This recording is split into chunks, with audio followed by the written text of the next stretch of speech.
And here to give us his insights on the so-called new Queen of Canada, we have with us live here in the studio political analyst, and actually I'd like to call him political strategist, Ronald Llamas. Good evening, Ronald, and thank you for joining us. Good evening, Ed. Good evening, Gretchen. Okay, well, we bring you in here because of your background as a political strategist, as well as your background in mass movements, in organizing mass movements, because obviously Miss Didulo has been able to organize her own mass movement, amazingly, in another country. And she's presenting herself as the sovereign of what she calls the Great White North.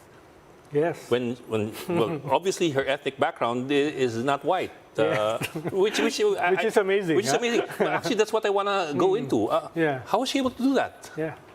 Well, unang-una, I would like to disclaim na I have any relationship with this with her conspiracy theories. Like that. Even if we, in a way, we are both organizers of political movements. No? I've spent my whole life organizing political movements since I was young. No?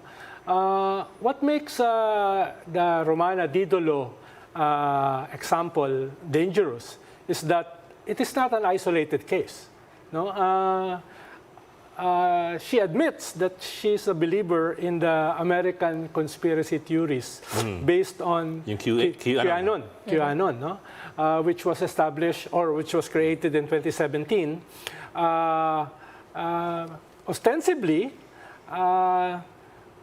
it's a conspiracy based on an attempt allegedly by Obama to launch a coup d'etat against then President Trump. So it is based on a theory that there's a cabal of Satanist worshippers and pedophiles involved in sex trafficking of children. Using pizza. Yeah, started in a pizzeria scandal against Hillary Clinton. Ito daw yung basis nitong QAnon na ito. No? At because of that, it started with a anonymous Q. No? Na hanggang ngayon, hindi identified. Let me cut you off. Well, obviously, the QAnon movement has grown by leaps and bounds during Trump's time. Pero I suppose yung big question on other people's minds is, here's a Filipina who's obviously very Filipina pa. She was born here. She migrated to Canada when she was 15. And she was able to establish herself as the leader of this new group, as the face of the Great White Nation. Well, hindi natin alam yung kanyang personal background. No? Kahit nga yung Canadian authorities, hindi malinaw sa kanila kung kailan siya pumasok ng Canada. Ang kanilang assumption ay 30 years ago. Pero hindi ganun kalinaw ano yung kanyang personal profile, hindi malinaw kung meron siyang pamilya. No? Yung kanyang exact age ay hindi rin malinaw. They presume between 55 and 60. So, but that's a secret naman talaga. So very mysterious. No? Paano kung siya ay immigrant, kung illegal immigrant siya, siyempre may passport siya. Siyempre may residency card siya. Pero dito parang wala eh. So I presume na hanggang ngayon ay illegal siya dahil walang data about her. Pero ang mahalaga kasi sa mga ganyang klaseng mga proyekto, conspiracy theory, yung populist political project katulad ng nilaunch ni Romana, ay ano yung kanyang mensahe? No? Usually, these people thrive during a time of crisis. No? Ang sinasakyan nila ay yung insecurity ng mga tao and they provide answers. Kaya yung conspiracy theory nila is an attempt to provide an analysis and a target. No? An enemy, to blame. An enemy, someone or something to blame, and an aspiration for a solution, for a grand solution. No? In a way, parang si Trump. No? Ang problema is the swamp. Ang solution is to make America great again. Pero this is not new. No? Nangyari yan historically, kahit nung Black Plague. No, may conspiracy theory that the ones who created the Black Plague were the Jews. No? So, tapos after that, nung Middle Ages, nagkaroon ng crisis, no, sa Europe. Ang biniblame nila ay women, so they create witch hunts. Don't forget, hundreds of thousands of women were killed on the premise na merong conspiracy yung mga witches. No? At fast forward, during the turn of the century, diyan naman sumulpot yung mga fascists katulad ni Hitler and Mussolini based on a conspiracy that the problems of their country, Italy, Germany, the world, is because of the Jewish plot. No? At ang solusyon is to exterminate them.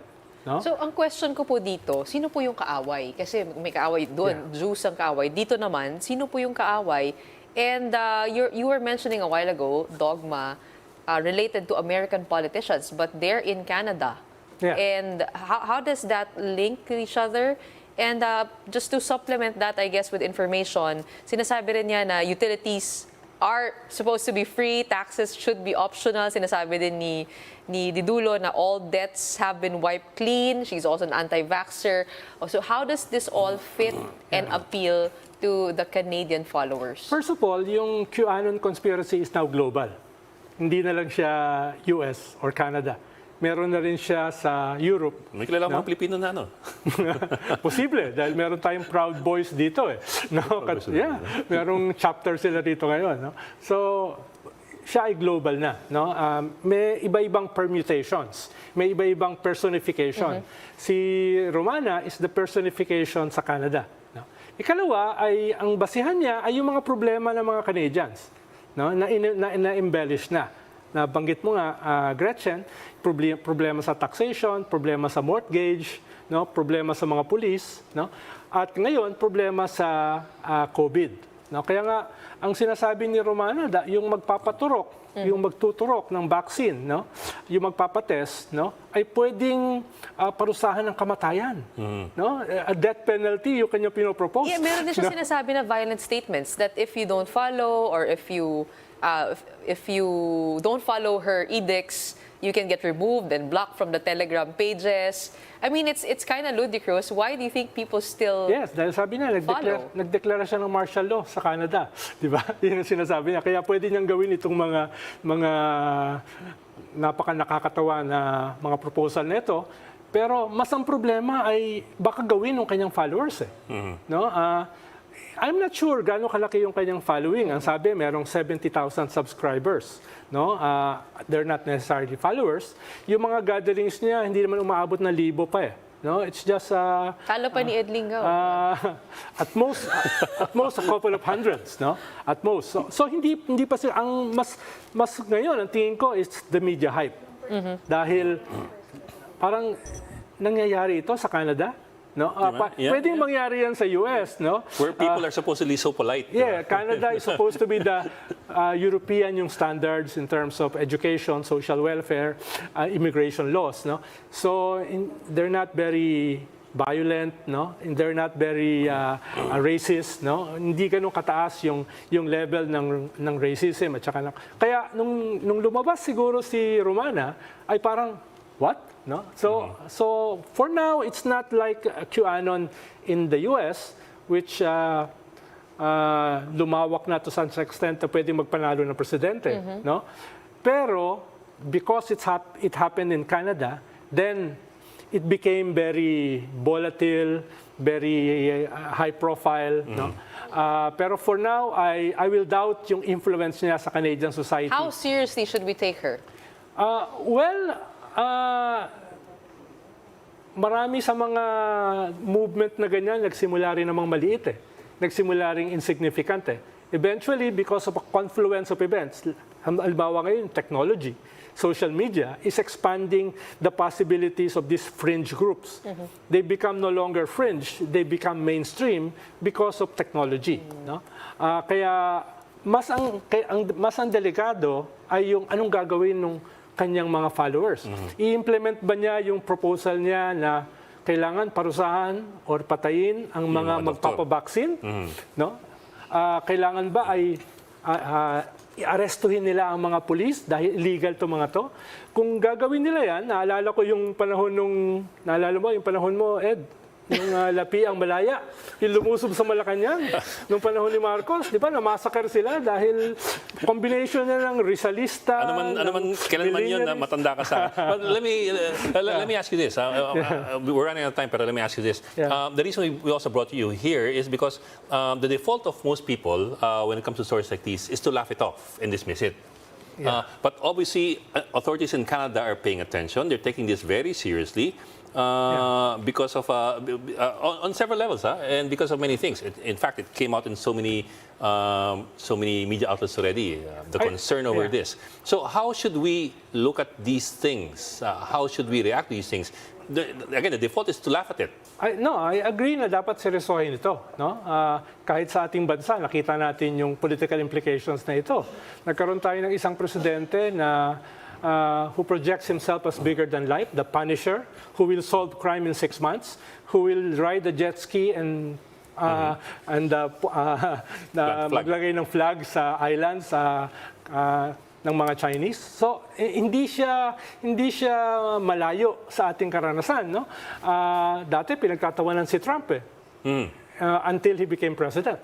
So, until he almost became president again. Yeah. So, dapat seryosohin ito. No? At wala lang nga tayong oras, pwede natin balikan sa kasaysayan yung mga similar dangerous presidents ng ganitong klaseng phenomena. No, kaya binanggit ko kanina si Mussolini at si Hitler, nagsimula rin yan bilang mga fringe groups with the laughable conspiracy theories na eventually naging mainstream, no? At eventually ay halos ginulo hindi lamang yung kanilang mga bansa kundi buong mundo. So this is no laughing matter. No, I agree with you. No? Dapat seryosohin, pero this is a confluence of different aspects ng ating lipunan, no? Yung religion, yung populist politics, at yung mga problema ng mga tao na sinasakyan nitong mga theories na ito. No? Yun yung mahalaga. May formula pala. No? Yes. So it's a confluence of events which makes it very dangerous.